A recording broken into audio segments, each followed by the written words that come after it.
வணக்கம் அன்பர்களே, நான் உங்கள் அன்பான சயின்டிஃபிக் வேதிக் அஸ்ட்ராலஜர் அஸ்ட்ராலஜி பேசுகிறேன். நல்லது நினைப்போம், நல்லதே நடக்கும். தொடர்ந்து நம்மளோட வீடியோஸ்லாம் பார்த்துட்டு இருப்பீங்க நம்புகிறேன்.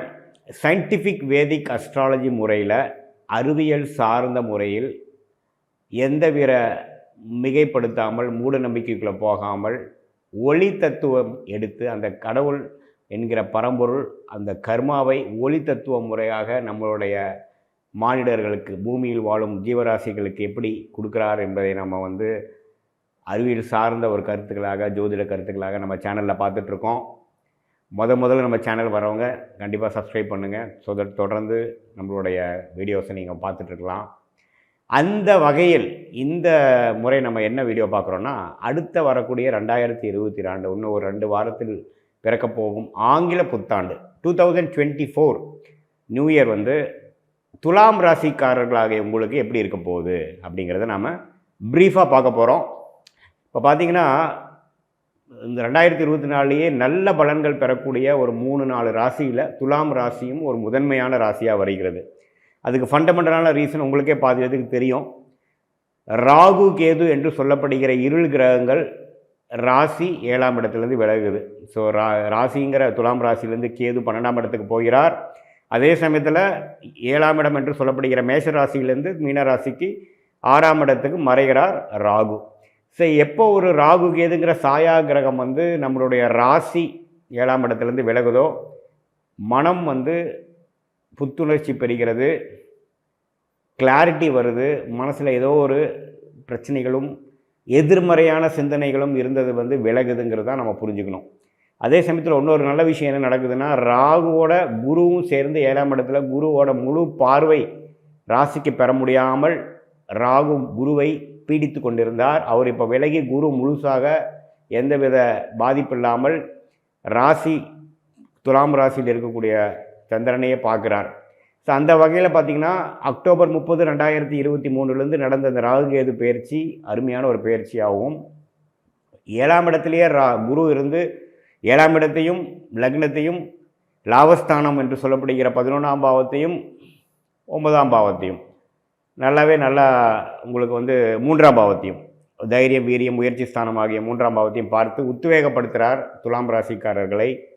இப்போது நல்லாவே நீங்கள் ஃபீல் பண்ணுவீங்க. 1.5 மாதமாக உங்கள் மைண்டு, முயற்சிகள் எல்லாமே ஒரு டைரக்ஷன், ஒரு நேர்த்தியாக, ஒரு பர்பஸ்ஃபுல்லாக போயிட்டுருக்கு. 2024 ஏப்ரல் மாதம் வரைக்கும் பார்த்திங்கன்னா, இந்த ஒரு அருமையான ஒரு அனுகூலமான கிரக நிலைகள் தொடர்கிறது. 6ஆம் இடத்து சனியும், 7ஆம் இடத்து குருவும், 6ஆம் இடத்து ராகுவும், 12ஆம் இடத்து கேதுவும் பார்த்திங்கன்னா ஒரு பெஸ்ட் காம்பினேஷன் ஃபார் துலாம் ராசிக்காரர்களாக இருக்கிறார்கள். துலாம் ராசிக்காரர்களே பார்த்திங்கன்னா 7ஆம் ராசியாக, காலப்புருஷ தத்துவத்தில் 7ஆம் ராசியாக வரனால நிறையா நண்பர்கள் சார்ந்து, உறவுகள் சார்ந்து, பார்ட்னர்ஷிப், பங்குதாரர்கள் சார்ந்து தான் வாழ்க்கையை கொஞ்சம் நகர்த்துவாங்க. தனித்து அவங்க ஜெயிக்க முடியாது. எப்போயுமே பார்த்திங்கன்னா கொஞ்சம் உறவாடுவதிலையும் அசோசியேட் பண்ணுறதுலையும் கொஞ்சம் கெட்டிக்காரங்களாகவும் இயற்கையாகவே ஒரு நல்ல டெண்டன்சி இருக்கும். அந்த அடிப்படையில் 7ஆம் பாவமே இப்போ குருவின் தாக்கத்தில் இருக்கிறனால நல்ல பழைய கருத்து வேறுபாடுகளால் பிரிந்த நண்பர்கள்லாம் கொஞ்சம் சேர போகிறீங்க. ஒரு 2-3 வருஷமாக கான்டாக்ட் இல்லாத போனவங்களெல்லாம் கான்டாக்ட் எஸ்டாப்ளிஷ் பண்ண போகிறீங்க. குடும்பத்தில் ஒரு நல்ல ஒரு கருத்து வேறுபாடுகளாக நீங்கி மனைவி கணவருங்கிற விஷயத்தில் ஒரு நல்ல ஒரு ஈடுபாடும் சிங்க் ஆகக்கூடிய ஒரு சமயம் வருகிறது. அதே சமயத்தில் ராசிக்கு 11ஆம் இடத்தை குரு பார்க்குறதுனால சில லாபங்களும், சில விஷயங்கள் இது வரைக்கும் எடுத்த முயற்சிகளுக்கு ஒரு நல்ல பலனும் பெறக்கூடிய, ஒரு லாபம் பெறக்கூடிய, அறுவடை செய்யக்கூடிய ஒரு அருமையான தருணமாகவும் இருக்கிறது. 3ஆம் இடம் என்று சொல்லப்படுகிற முயற்சி ஸ்தானத்தையும் குரு பார்ப்பதனால் இன்னும் கொஞ்சம் உத்வேகமாக நம்ம என்ன நினைக்கிறோமோ அதில் கொஞ்சம் கிளாரிட்டியோட பர்பஸ்ஃபுல்லாக நம்ம சில விஷயங்கள் செய்து இந்த 5-6 மாதத்துக்குள்ளே சாதிச்சுக்க போகிறோம். நிதி நிலைமை, உறவுகள் விஷயமாக, குழந்தைகள் விஷயமாக, பூர்வீக சொத்து விஷயமாக எல்லாமே கொஞ்சம் நல்லா பெனிஃபிட்டாகவும் ஒரு கிளாரிட்டியாகவும், இது வரைக்கும் 2-3 வருஷமாக இருந்துட்டு வந்த ஒரு தடைகள் உள்ள ஒரு சந்தர்ப்பங்கள்லாம் இப்போது நல்லாவே கைக்கு நழுவிய சந்தர்ப்பங்கள்லாம் நழுவாமல் இப்போ எந்த ஒரு விஷயத்தை நீங்கள் ஒரு 3 வருஷமாக முயற்சி பண்ணீங்களோ அது கைகூடக்கூடிய அருமையான ஒரு தருணம் வரக்கிற போது 2024 ஏப்ரலுக்கு அப்புறம் பார்த்திங்கன்னா ஒரே ஒரு பயிற்சி என்று சொல்லப்படுகிற 24 ஒரே ஒரு ஆண்டு பயிற்சி நடக்கக்கூடிய குரு பயிற்சி நடக்கிறது. மே மாதத்துக்கு அப்புறம் என்ன ஆகுதுன்னு பார்த்திங்கன்னா, குரு 8ஆம் இடத்துக்கு போகிறார், அஸ்தமத்துக்கு போகிறார். அதனால் என்ன ஆகும் அப்படின்னா, கொஞ்சம் வெளிநாடு விஷயங்கள், கொஞ்சம் இடம் விட்டு இடம் போகிறது, பெரியவர்கள் துலாம் ராசி வயசானவர்களாக இருந்தால் சில புண்ணியஸ்தானத்துக்கு போயிட்டு வர்றது, கோயில் காட்சின்னு போயிட்டு வர்றது, லாங் ட்ரிப் போயிட்டு வர்றதெல்லாம் கொஞ்சம் கொடுக்குறாரு. சுப செலவுகள் செய்கிறோம்.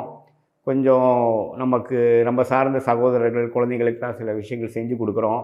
அது மாதிரி சுப செலவுகளும் கொஞ்சம் லாங் டிஸ்டன்ஸ் ட்ராவலும் கொடுக்கக்கூடிய ஒரு அம்சங்கள் வந்து ஏப்ரல் மேக்கு அப்புறம் வருகிறது. நல்ல ஒரு சுப முதலீடுகள் செய்யலாம், ஒரு வண்டி வாகனம் வாங்கலாம், வீடை அலங்கப்படுத்திக்கலாம். அது மாதிரி சில செலவுகள் கொடுத்தாலும் வருமானம் இருந்தால் தானே செலவு வருங்கிற அடிப்படையில் அதுவுமே ஒரு நல்ல விஷயந்தான். எனக்கு கடந்த ஒரு 6 மாதத்தில் வந்த லாபத்தை ஒரு நல்ல முறையில் ஒரு சுபமான விஷயத்தில், பிற்காலத்தில் உங்களுக்கு உதவக்கூடிய ஒரு விஷயத்தில், உங்களோட வசதி வாய்ப்புகளை பெருக்கக்கூடிய விஷயத்தில், வண்டி வாகனம் அது மாதிரி விஷயத்துக்கு நம்ம இன்வெஸ்ட் பண்ண போகிறோம். அது சுப விரயமாக இருப்பது சிறப்பு. ஸோ முதல் 4 மாதங்கள் நல்ல லாபங்களும் நல்ல திருப்திகளும் புத்துணர்ச்சியான ஒரு குடும்ப அமைப்பு, வியாபாரம், தொழில், வேலை, நண்பர்கள் வட்டாரம் எல்லாமே நல்லா இருந்து ஒரு அடுத்த கடைசி 8 மாதம் 2024 பார்த்திங்கன்னா நல்ல சுப விரயங்களும் செலவுகளும் உல்லாசமான பயணங்களும் புண்ணிய ஸ்தலத்துக்கு போகக்கூடிய ஒரு அருமையான ஒரு வாய்ப்புகளும், குழந்தைகளுக்காக சில செலவுகள் செய்கிறதும், இது வரைக்கும் நம்ம சில தான தர்மம் செய்ய முடியல, கோயிலுக்கு ஒரு நன்கொடை கொடுக்க முடியல, இவர் நல்லது கெட்டது செய்ய முடியலைங்கிறதெல்லாம் கொஞ்சம் அருமையாக செய்து ஒரு நல்ல ஒரு மகிழ்ச்சியான ஒரு ஆண்டாக 2024 துலாம் ராசிக்காரர்களுக்கு அருமையாக வருகிறது. நீங்களே பார்த்தீங்கன்னா தெரிஞ்சுப்பீங்க. 2-3 வருஷமாக நீங்கள் பட்ட ஒரு இக்கட்டான ஒரு விஷயமும் ஒரு தங்கடங்களுக்கும் நல்ல ஒரு நிவர்த்தி வரக்கூடிய ஆண்டாக நீங்கள் பார்ப்பீங்க. மீண்டும் மற்றொரு காணொளியில் சந்திப்போம். அது வரைக்கும் பார்த்தீங்கன்னா தொடர்ந்து நம்ம வீடியோவை பார்த்துட்ருங்க, சப்ஸ்கிரைப் பண்ணுங்கள், ஃப்ரெண்ட்ஸ் அண்ட் ரிலேட்டிவ்ஸ்க்கு ஷேர் பண்ணுங்கள். நன்றி, வணக்கம்.